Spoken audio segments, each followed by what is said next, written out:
Hello everyone, this is Sanjana Krishna and welcome back to my channel.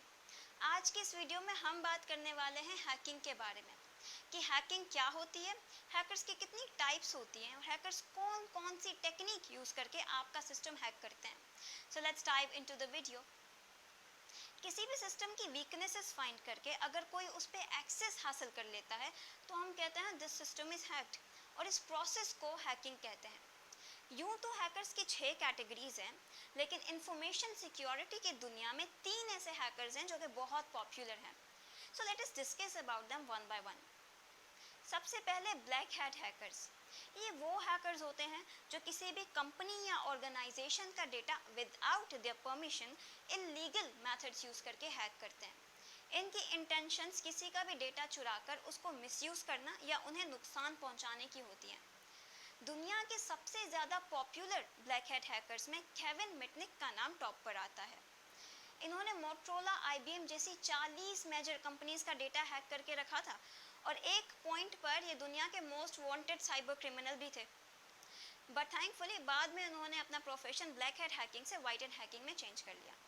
अब ये white hat hacking क्या होता है? वाइट हैट हैकर्स को एथिकल हैकर्स भी कहते हैं। ये सिक्योरिटी स्पेशलिस्ट होते हैं। ये किसी भी कंपनी और ऑर्गेनाइजेशन का डेटा उनकी परमिशन लेने के बाद एक कॉन्ट्रैक्ट साइन करते हैं और उसके बाद लीगल मेथड्स यूज़ करके हैक करते हैं।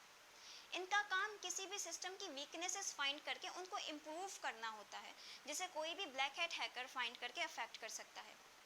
अब ब्लैक और वाइट के बाद हमारे पास आता है ग्रे हैट हैकर। ये ब्लैक हैट और वाइट हैट का कॉम्बिनेशन होता है। ब्लैक हैट हैकर्स भी किसी भी कंपनी का डेटा इलीगल मेथड्स यूज़ करके हैक करता है, लेकिन इसकी इंटेंशंस किसी को भी नुकसान पहुंचाने की नहीं होती, अनलाइक ब्लैक हैट हैकर्स।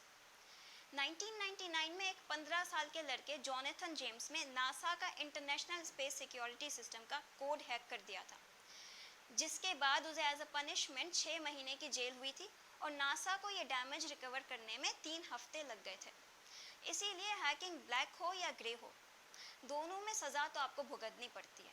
अगर आप हैकर बनना चाहते हैं तो बेहतर है कि आप एथिकल हैकिंग को प्रैक्टिस करें। ये तो हमने कर ली बात टाइप्स ऑफ हैकर की। अब हम करते हैं बात उन टेक्निक्स की जो हैकर्स यूज़ करते हैं आपका सिस्टम हैक करने के लिए, जिसमें most common social engineering and fishing है। अब फिशिंग जैसा नाम है, जिस तरह मछली को पकड़ने के लिए जाल फेंकते हैं, उसी तरह ही हैकर अपना शिकार पकड़ने के लिए एक जाल फेंकता है। जैसे आपको अक्सर ऐसा कॉल या मैसेज आता होगा कि आपको लॉटरी के लिए सेलेक्ट कर दिया गया है, आप प्रोवाइडेड लिंक पर जाके अपनी पर्सनल इन्फॉर्मेशन ऐड करते हैं।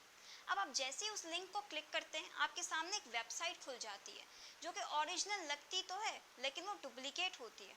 वहाँ पर आप जैसे ही अपनी इन्फॉर्मेशन ऐड करते हैं, वो सारी की सारी उस हैकर के पास चली जाती है। या तो कभी आप अपने मोबाइल में या कंप्यूटर में कोई ऐसा सॉफ्टवेयर इंस्टॉल करते हैं जिसमें रैट होता है, जो कि इंस्टॉल होने के बाद उसमें रैट इंस्टॉल होता है और आपकी सारी इन्फॉर्मेशन उस अटैकर को जाके दे देता है। इसके बाद पासवर्ड क्रैकिंग। पासवर्ड क्रैकिंग में होता यह है कि जब भी आप अपना फेसबुक, इंस्टाग्राम या जीमेल पर अकाउंट बनाते हैं तो आपकी सारी इन्फॉर्मेशन जो भी आप ऐड करते हैं और आप अपना पासवर्ड टाइप करते हैं, तो आपका पासवर्ड वो वैसे का वैसा उनके डेटाबेस में जाके स्टोर नहीं होता।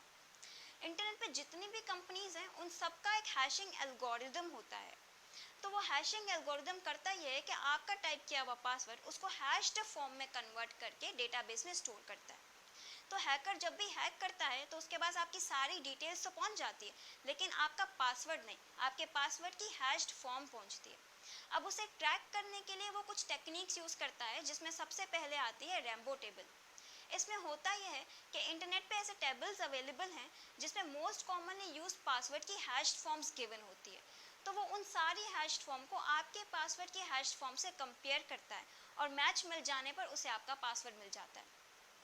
इसीलिए आप कहीं भी किसी भी वेबसाइट पे जब अपना पासवर्ड टाइप करते हैं तो वो आपसे रिक्वेस्ट करते हैं कि आप अपना पासवर्ड थोड़ा सा स्ट्रॉन्ग और डिफरेंट बनाएं। तो अगर आपका पासवर्ड थोड़ा सा भी स्ट्रॉन्ग होता है तो ये रैम्बो टेबल वाली टेक्निक फेल हो जाती है। इसके बाद वो यूज़ करता है डिक्शनरी अटैक। डिक्शनरी अटैक थोड़ा सा स्लो प्रोसेस होता है और इसमें उस हैकर को बहुत टाइम और मेहनत लगती है।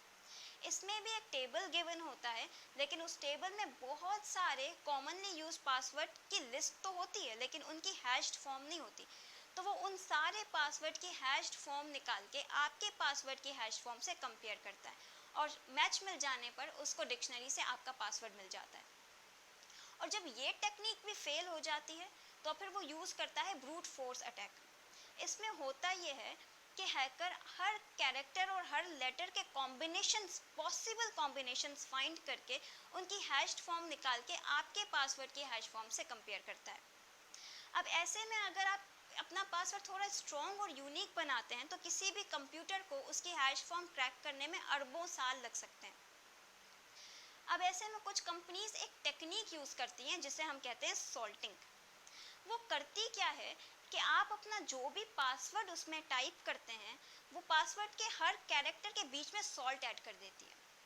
तो उसके बाद हैशिंग एल्गोरिदम जब उसे हैश्ड फॉर्म में कन्वर्ट करके डेटाबेस में स्टोर करता है और हैकर जब उसे हैक करता है तो उसके पास पासवर्ड की हैश्ड फॉर्म नहीं, सॉल्टेड फॉर्म जाती है, जिसे वो सिर्फ तभी क्रैक कर सकता है अगर उसे उस कंपनी के सॉल्ट के बारे में पता हो।